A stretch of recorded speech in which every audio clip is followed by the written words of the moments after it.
is my list building? Am I getting new prospects? Am I getting new opportunities? Now, when I talk to salespeople, usually what they say is, well, I'm getting referrals. I get referrals from vendors. I get referrals from existing clients. I get referrals from friends, whoever. But referrals are slow. They're good. I don't want to knock that. They're good to have referrals, but they're slow.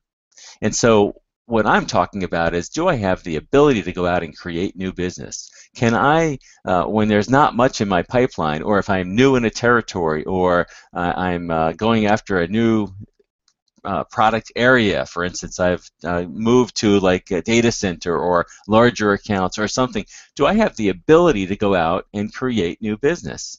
And the fact is, most companies don't. Does your message sound something like, we design, deploy, and manage, or design, implement, and manage? I hear that all the time. You know, what's your value proposition? Well, we design, deploy, and manage. And you know, every reseller out there today seems to have that same tagline or something like it. In fact, their presentations look the same, and the fact is, there's nothing unique about it. So the question is, how do we attract new clients? And what's the process of converting? How do we take an attendee and turn them into a buyer? How do we take a meeting and turn them into a client? How do we take a shopper and turn them into a long-term client? These are the things that we want to talk about here today. And so in this introduction section, this section 1, part 1 of this attracting new clients, what we're going to be talking about is an introduction really to not just getting new clients, but the concepts of direct marketing. Direct marketing. And this is unique because I don't see a lot of effective direct marketing taking place. What this triangle means, because everything I just talked about has nothing to do with this triangle. It just has to do with marketing stuff. Okay, when I go to a company and we start to talk about how we're going to market something, one of the first things that I hear from them, let's say they're doing a lunch and learn kind of event. I was just talking to a reseller in the Southeast here recently, and so he's new in his area, and he's working for the owner of a company that I was talking to, I have a relationship with, and he said, well, I would like you to talk to this guy, Mike, about this. And he said, I'm getting ready to do a marketing event. And of course, I specialize in marketing events, and I'm telling him about my marketing success kit, and you know, I don't know if he's interested in that or not. But I said to him, what are you doing? What's your plan? And he said, well, what do you mean? I said, well, first of all, what's your conversion rate? Okay, I'm sorry, over here. Media is how you is what you're going to do. Okay, so it's like your event. And so I said, okay, what you're going to do this event? What's your conversion rate look like if you look at past events? And he said, well, I don't know. Now, this is a typical response. I hear this same response all the time, but it's a bad response. I don't know. What do you mean you don't know? So you're just going to go into this thing. Okay, I said, so what's your plan? He said, well, I don't really have one yet. I said, okay, well, you said you're having an event, so you don't have a plan. Why are you doing an event? He says, well, we have money available to us through some channel partner, and so some vendor partner. And so so this is common, right? We're going to do a marketing event because we have money available to us, and we've already got a date set, but we have no idea what we're doing. This is totally backwards. I see the same thing when people build websites. I was just talking to a guy the other day who's working on his website. I said to him, well, what's your value proposition? He goes, well, I don't know. We don't really have our messaging together. Well, what are you working on a website for if you don't have a message? I don't know. You know, the media, websites, blogs, even your LinkedIn profile, all these things are media. And the marketing triangle says that I've got to have a message, I've got to have a market, and I have to have media. Now, who's the market? The market is where you really start this thing. The market is the people group. Okay? Most people never get here. Who's the people group? So I said to this guy building the website, you know, who's your people group? What I'm asking is, who buys your products? And he was like, well, everybody buys our products. Or, you know, we focus on the SMB. But that's not tight enough. When I say, who's your market, I want to know who those people really are. I want to know what age group typically buys from you. Now, I'm not saying you shouldn't sell to every age group. I'm saying that when you write niche, focused, divergent copy, you tend to appeal to a certain people group. They're going to pick up in the way you write and the way you present your company. Are you kind of a new agey kind of company, or are you a really conservative company? You know, like Starbucks. Starbucks is really good at this, right?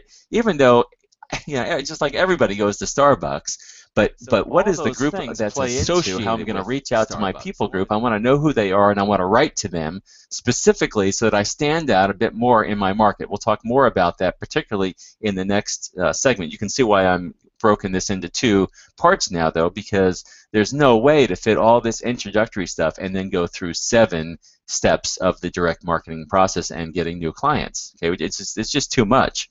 Now, once I have an idea of who my people group, and you're going to hear me talk a lot about people group in ongoing training sessions like we're doing like this, because I want you to know who your people group, your company has that, but you as an individual, if you're in sales, and of course if you're in marketing, you're representing all of your salespeople, so now you're looking more at your company culture, and you're appealing to a certain people group, and you're writing to those people so that they feel like they're part of the family, they feel like they're part of the club, if you will, and people want to belong to a club, they want to be part of a group, and what you're doing is you're including them in a group.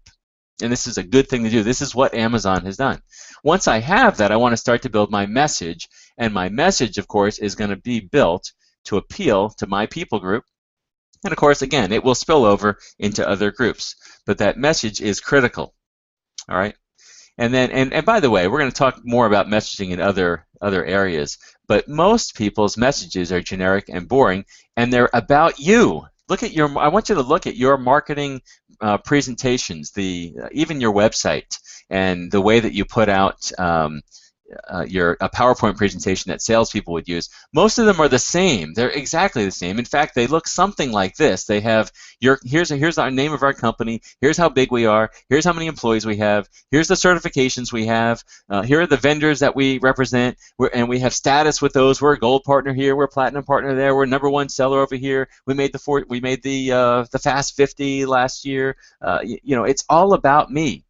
And there's this mindset that somehow being a Cisco reseller and being one of their gold or top partners or #1 partner, whatever it is meaningful. It's not. It's not meaningful to the client.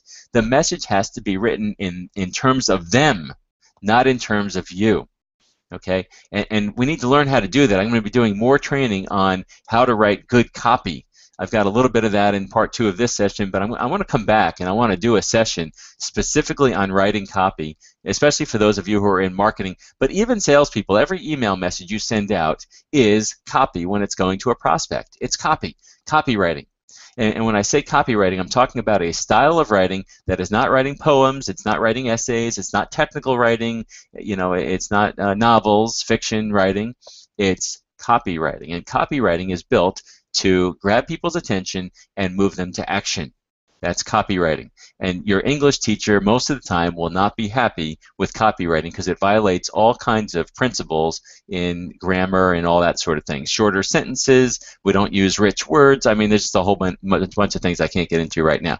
But it's important stuff. I do talk some about that in the marketing kit because I actually have letters. And by the way, there are letters. If you're doing a marketing event, I have a sequence of 3 letters. I'll talk about that in a minute in the forum, which is under swipe files. We'll talk about that in a minute too.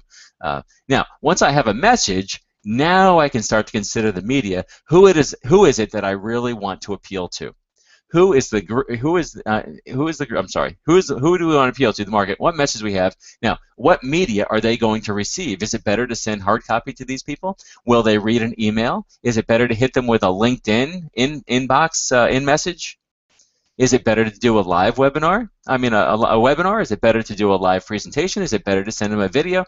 What is best to reach this people group at this point in time? And that's when we start to talk about media. Now, I'm going to take you through here 4 or 5 key concepts. And again, I'm going to just refresh this slide here so that we have some room to write.